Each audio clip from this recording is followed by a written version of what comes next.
नमस्कार मित्रांनो, आज आपण अशा विषयावर बोलणार आहोत जो भारताच्या प्रत्येक सामान्य कुटुंबाच्या रोजच्या बजेटशी जोडलेला आहे.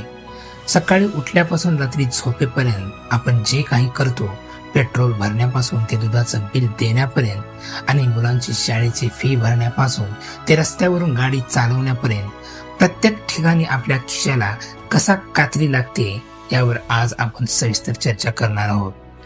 यूपीआयचे नवीन कायदे, वाढती शालेय फी, इंधनाचे भडकलेले दर आणि कर भरूनही खड्ड्यात गेलेले रस्ते या सर्व गोष्टींचा मध्यमवर्गीय कुटुंबावर नेमका काय परिणाम होतोय हे सोप्या शब्दात उदाहरणासह आपण आजच्या या व्हिडिओमध्ये समजून घेऊया.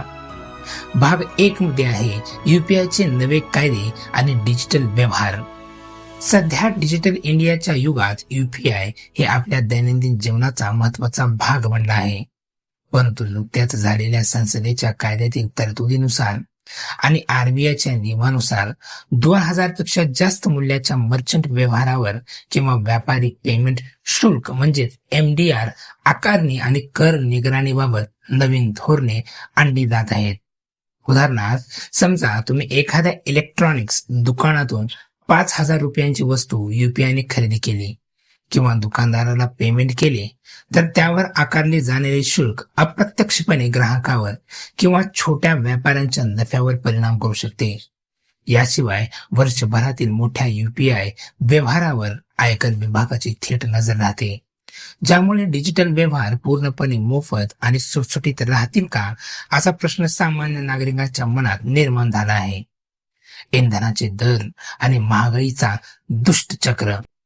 पेट्रोल आणि डिझेलचे वाढते दर फक्त गाडी चालवणाऱ्यापुरते मर्यादित नसून त्याचा थेट संबंध सर्वसामान्यांच्या ताटाशी असतो.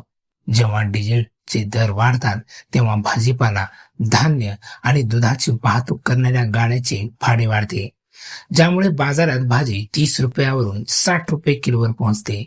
उदाहरण द्यायचे झाले तर रोज कामावर जाणाऱ्या एका नोकरदाराला महिन्याला आधी 3000 रुपये पेट्रोलासाठी लागायचे, तिथे आता 4500 ते 5000 रुपये मोजावे लागत आहेत. इंधनावरील केंद्रीय उत्पादन शुल्क आणि राज्य सरकारचे वॅट यामुळे सर्वसामान्यांचे मासिक बजेट पार कोलमडून गेले आहे. करांची मारामारी आणि खड्ड्यातील रस्ते. आपण नवीन गाडी घेताना 1000 रुपये रोड टॅक्स भरतो. दररोज टोल नाक्यावर फास्टॅग वरून पैसे कट होतात आणि खरेदीवर जीएसटी देतो. एवढा टॅक्स भरूनही आपल्याला मिळतात ते खड्डेमय रस्ते आणि वाहतूक कोंडी. उदाहरणार्थ जर सांगायचे झाले तर खड्ड्यामुळे गाड्यांची शॉक ॲब्झॉर्बर खराब होणे, टायर फुटणे किंवा पाठीचे आजार जडणे. यामुळे प्रत्येक वाहनधारकाला वर्षाला 5000 ते 10000 रुपयांचा अतिरिक्त मेंटेनन्स खर्च सहन करावा लागतो. म्हणजेच नागरिकांनी चांगल्या पायाभूत सुविधांसाठी कर भरायचा आणि नंतर त्याच रस्त्यामुळे होणाऱ्या नुकसानासाठी स्वतःच्या खिशातून पुन्हा पैसे खर्च करायचे. असा हा दुहेरी फटका बसत आहे. भाग 4 मध्ये शालेय फी वाढ आणि शिक्षणाचा व्यापार. मध्यमवर्गीय कुटुंबासाठी मुलांचे शिक्षण ही सर्वात मोठी प्राथमिकता असते, पण आज खाजगी शाळांची फी वाढ ही चिंतेची बाब बनली आहे. Admission fee, tuition fee, sports fee आणि आवाजवी रीतीने विकली जाणारी पुस्तके व युनिफॉर्म यामुळे पालकांची आर्थिक कंबरडी मोडली आहे. उदाहरणार्थ, एका सामान्य इंग्रजी माध्यम शाळेत एका मुलाची वार्षिक फी आधी 50,000 रुपये होती. ती कोणत्याही पूर्वसूचनेशिवाय 10% ते 15% वाढवून 60,000 ते 65,000 रुपये केली जाते. 2 मुले असलेल्या कुटुंबाला केवळ शिक्षणावरच वर्षाला 1.5 लाख रुपयापेक्षा जास्त खर्च करावा लागतो, ज्यामुळे इतर कौटुंबिक गरजा भागवणे कठीण होते. थोडक्यात सांगायचे तर एका बाजूला यूपीआयचे नियम, महागाई, इंधनाचे दर आणि शालेय फी वाढते आहे, तर दुसऱ्या बाजूला टॅक्स देऊनही पायाभूत सुविधांचा अभाव जाणवतोय. या सर्व परिस्थितीवर मात करण्यासाठी सर्वसामान्यांनी आपले आर्थिक नियोजन आणि शिस्तबद्ध करणे आणि स्थानिक पातळीवर नागरी हक्कासाठी आवाज उठवणे आवश्यक आहे. तुम्हाला या विषयावर काय वाटते? तुमच्या शहरातील रस्त्यांची स्थिती कशी आहे आणि शालेय फी वाढीबद्दल तुमचे काय मत आहे? आणि तुम्हाला व्हिडिओ आवडला असेल तर लाईक पण करा. तर चला याच्या पुढेही आपण काही माहिती जाणून घेऊया. जनतेची पिळवणूक थांबवण्यासाठी आणि नागरिकांनी स्वतःच्या हक्कांचे रक्षण करण्यासाठी व्यापक स्तरावर जागरूक आणि संघटित होणे अत्यंत गरजेचे आहे.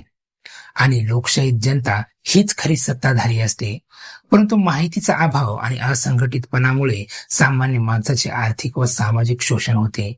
ही पिळवणूक थांबवण्यासाठी सर्वात पहिले पाऊल म्हणजे नागरिकांनी स्वतःच्या कायदेशीर हक्कांची आणि सरकारी नियमांची पूर्ण माहिती ठेवणे.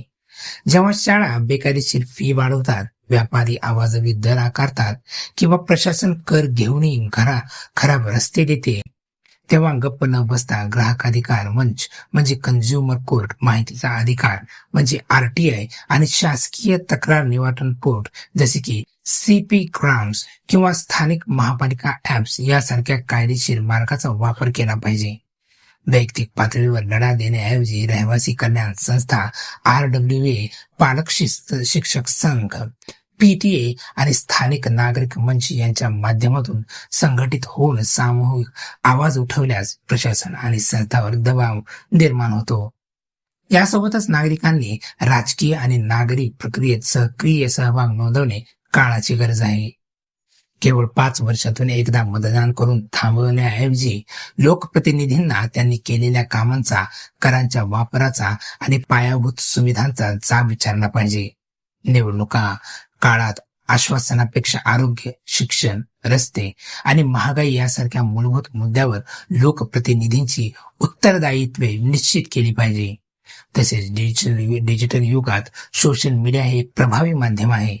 अन्यायकारक नियम किंवा प्रशासकीय निष्काळजीपणाविरुद्ध सनदशीर मार्गाने आवाज उठवून प्रशासनाला धोरणामध्ये बदल करण्यास भाग पाडले जाऊ शकते. थोडक्यात सांगायचे तर कायद्याचे ज्ञान, सामूहिक संघटन, प्रशासकीय पारदर्शकतेचा आग्रह आणि नागरी सतर्कता या चतुसूत्रीचा वापर करूनच जनता स्वतःची पिळवणूक कायमची थांबवू शकते.